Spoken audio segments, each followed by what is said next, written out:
welcome back. We're going to go ahead and start on this turret. And the first thing we're going to do is we're going to go ahead and use the cube that we already have here. And we're going to keep our origin point where we had it set. There's a few tools we're going to be using that I didn't discuss in the first one, and that's okay. We'll go through them as we do it. So basically, we're going to have a cylinder in the middle for the turret itself to rotate around, and then we're going to have 3 legs, kind of like a tripod. And this is going to be somewhat simple because we're going to add most of the detail in Substance Painter because we don't want too much geometry.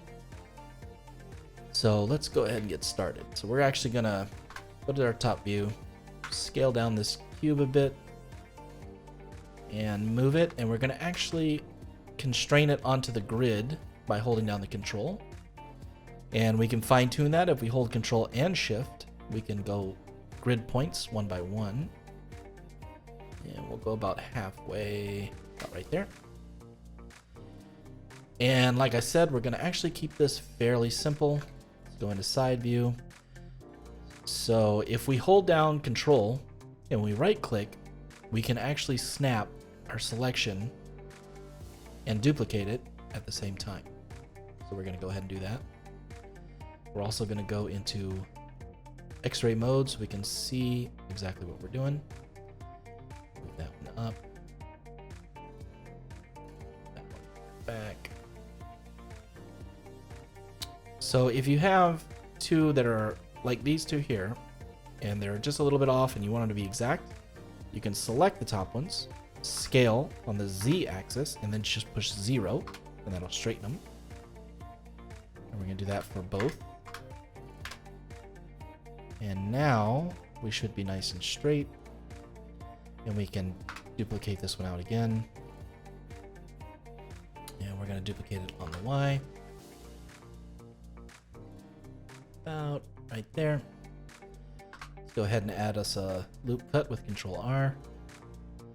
So this is the base idea that we're going to go for. We're actually going to move this one out a little bit more. Just about like that. So now we have this minor shape. We can go into our face select, and we're going to select the side faces. And we're going to scale both of those on the X. So out like that. And actually grab this one and scale it out a little bit more.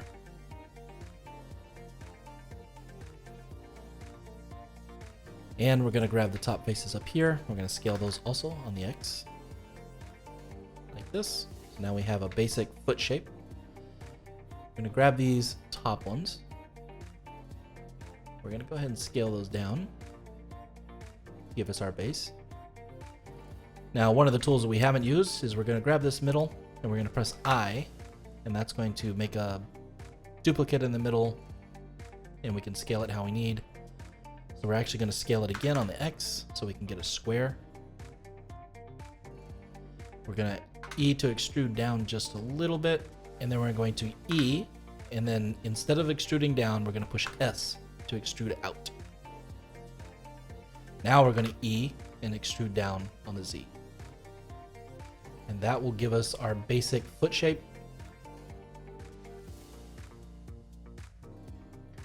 And I'm thinking these are a little bit too wide, so we're going to go ahead and narrow up the leg a little bit. So we'll S, constrain on the X, and just bring it in a little tiny bit. That. And these will also bring in just a little bit. I think they're too wide as well. All right, so this is our basic foot shape. And this is going to be the padding or the rubber foot bottom part. So we're actually going to select all of the edges here. And you can shift, hold Alt, and edge select. You can select an entire edge all the way around. And we want to get all of these. And we're going to go ahead and bevel with Control B. I want to bevel it just a little bit. About right there. So now it's just rounded off a little bit. All right, that'll be our basic foot. We can go ahead back into face select, remove this one. We don't need this face, so we're going to actually select the face and we're going to delete this face only. And before we do the spin, we're actually going to select the edges all the way around and put in our seams, which we haven't talked about yet. The seams are just going to be the cut lines, so these parts here that don't have any seaming will cut away and make a 2D image for our UV, and we will go through that here shortly. And we need to just go ahead and grab all of these.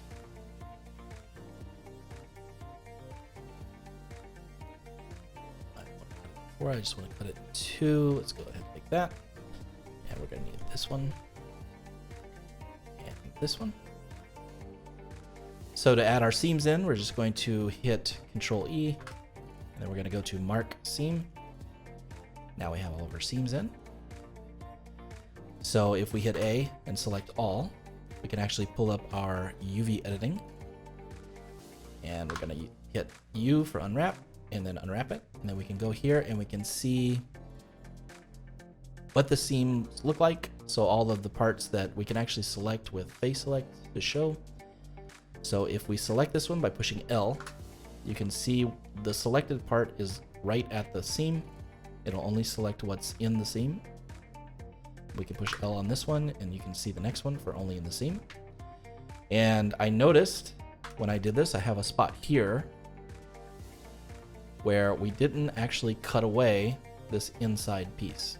So we're gonna go into the X-ray mode, and we're gonna need to grab this edge. Let's go back to edge select, this edge here, this one here, and we'll cut these. And Control E to mark seam. Now they should have a nice clean look. There we go. And you want it to look like this. You don't want any weird where it's all jumbled up, then that means you missed a seam and it's overlapping itself. So we're not going to need this for right now. All right, so that's set. And I only did that right now so that when I duplicate it in a spin, all of them will already have the seams added. So we can go to 7. And I think that we may need to make this a little bit bigger. Let's go ahead and move it a little bit more. Must have that playing. There we go. Let's go ahead and move it down to about there. And let's go ahead and start our spin. So we're going to get our spin. We're going to get our spin tool. Go ahead and open it up. We're going to go to 3 for our tripod. We'll go 360 degrees and use duplicates. So now we have all 3 of them. And if you can see right here, this one's like flashing. That's because we have a duplicate there. So this whole thing has 2, like we talked about earlier. So we're going to just go ahead and delete that one now since we have it selected. Delete the vertices on that. And now we have our tripod legs. And it's all right around our origin, which is perfect. So now we're going to add. So if you go to the top bar here, we got add. We're going to add a circle. And we're going to make this circle 8 vertices. Just like that. We can scale that up. Go to 7. So now we're basically going to just move this around a little bit, try and keep it circular, and at the same time get it set up so that we can connect these legs to it. So we're actually going to grab all of these. I'm going to move those forward a little bit. Grab these, SX. That should get us pretty close. Actually, let's put it here and then we'll move it up here like this. So for right now, it doesn't really matter that it's perfectly circular. We'll fix that here in a few. Let's go ahead and select all of them. Go into our front view. Bring this down to the base here. Just like that. And now that we have those selected, we can E, and we're going to constrain on the Z. And bring it up. And we're going to go ahead and delete these. And go to our edge select. Now we're going to grab our edges here. And we're actually going to push F to add a new face between those two edges. We're going to do that all the way around here as well. Go back to our face select. We're going to get rid of these faces because we don't need them. Go to delete face. Go back to our edge select. Grab these. And we'll go ahead and add these faces in here. This will give us a little bit of extra geometry to move around and get this back to circular. Go back to 7. So let's see if we can make this a little more round. Let's grab these ones here. We'll move them here. Take this one. Grab this one and this one. Move them up and scale them on the X.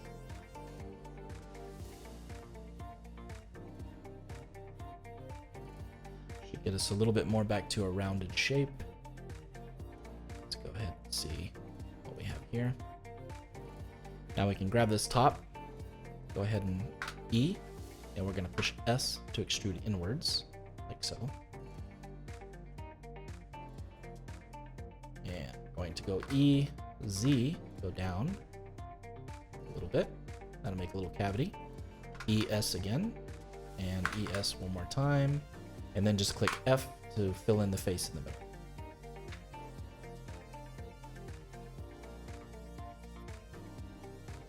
So now if you see here, we have a few of these that are kind of a dark color, and the reason for that is that the normals are not facing outwards, and we do have to fix that. It's very important.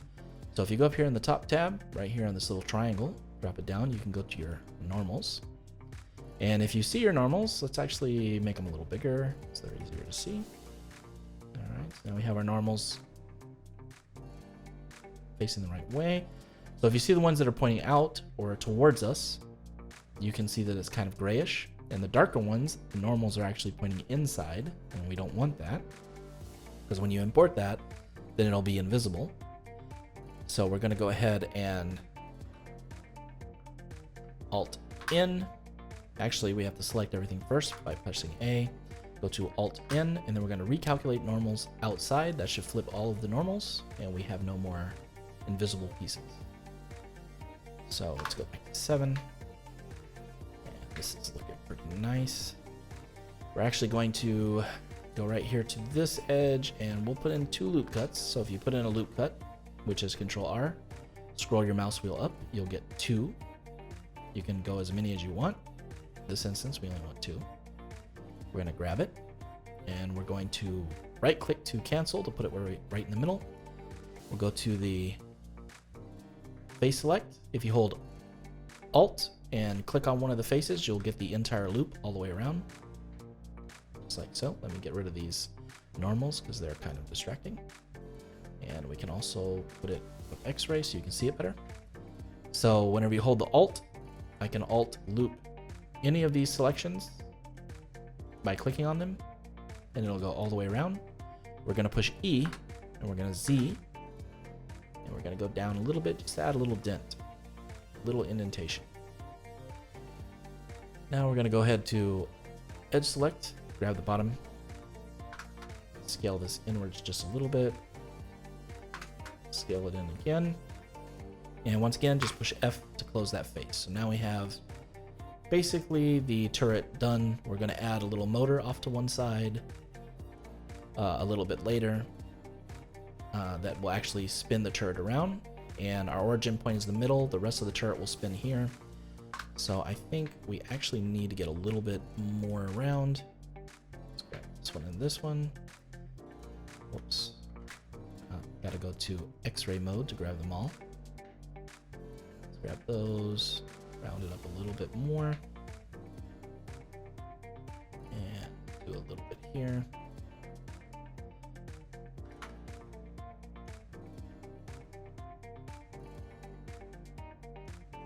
And I think that's a little bit better. So now we can go ahead and cut out all of the seams that we're going to need for this particular UV map. So we're going to cut down the whole bottom, so you can get a whole edge or an edge loop by Alt and with Alt you can click on the edge loop, and if you hold Shift you can click on another, so we can get that one too. And you want to be on edge to do this. So we're going to click that one, and we'll grab this one, and we'll just go all of these edges all the way around, and we'll add all of our cuts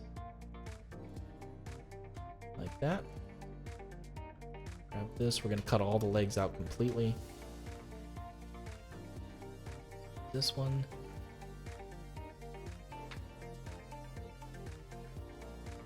This one here, and we'll go ahead and grab these. This will cut the legs out so they're not attached at all.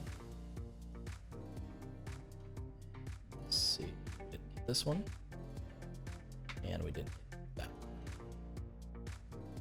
All right, that should cut away all of those parts.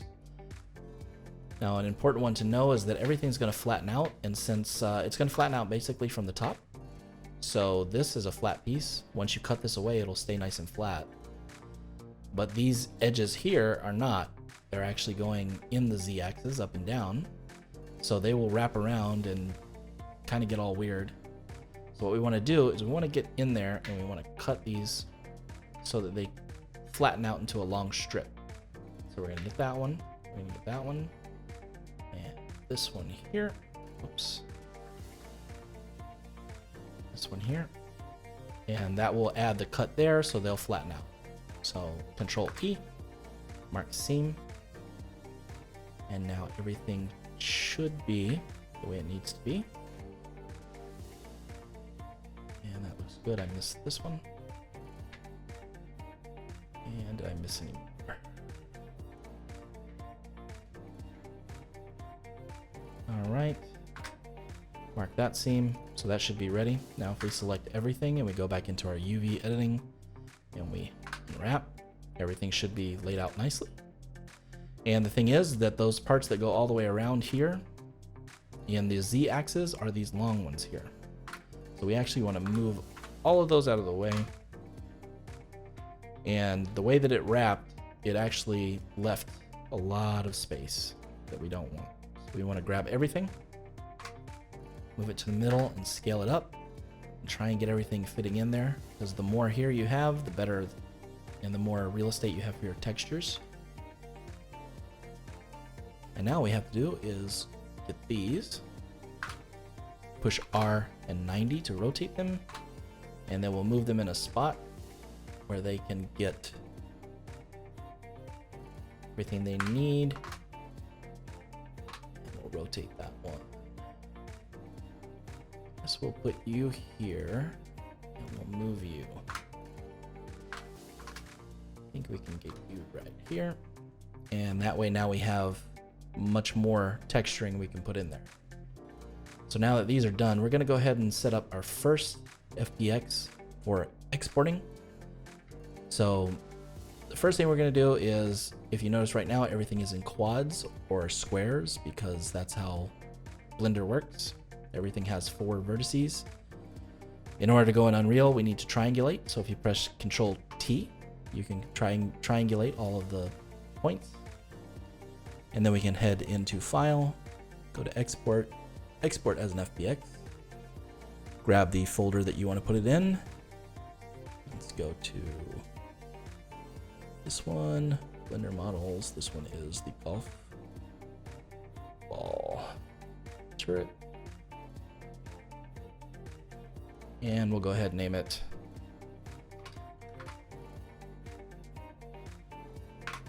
GolfBall turret _ base. And my settings here, I saved a preset for myself, and I just have limit to selection just in case I have a bunch of stuff on the screen. It only will do whatever I have selected. And I changed my geometry and made sure the tangent space was on. Now I can go ahead and export that. And that will export the model out for Substance Painter. So now we actually want to Control Z a couple times to get rid of the triangulation. So we're back to quads. And we can save this. And you probably wanted to do this earlier. I just got to it right now. We'll go back to our same folder for the GolfBall turret. And we'll save this as golf ball turret. And we'll just leave it like that because everything will be built into this one save file. And save that. And now we have our turret, and this is what it looks like. Let's go ahead and edit it out. So the last thing we can really do right now is let's get rid of this UV editing, go to the modeling, and let's make this smooth, which I didn't do before making the FBX, which is something you would want to do, but we will go ahead and take care of that a little later. So we get our smoothing, shade smooth, and let's go to 60. 60 looks good. That'll make just the rounded edges nice and round, but it'll still keep those nice crisp corners where we need them. And one last thing we're going to do is we have our origin right here, and we're going to use our origin for making the turret to rotate around, but we do want the origin at the feet, just like this. So when we import it into Unreal, our origin will be on the ground, so we can just drop it and it'll sit right on the ground. And that should do us. So on the next one, we'll go ahead and start making the motor mechanism for the side here for rotating the turret, and then we'll start making the turret top, and then we'll start making the barrel, and then we're going to have several golf balls, a couple different variants in color, damage, so on and so forth. And we'll have a little rack or a basket full of golf balls for the ammo. And after that, we'll go ahead and start throwing stuff into Substance Painter, getting it all painted up and textured, and then thrown into Unreal. Thanks, I'll see you on the next one.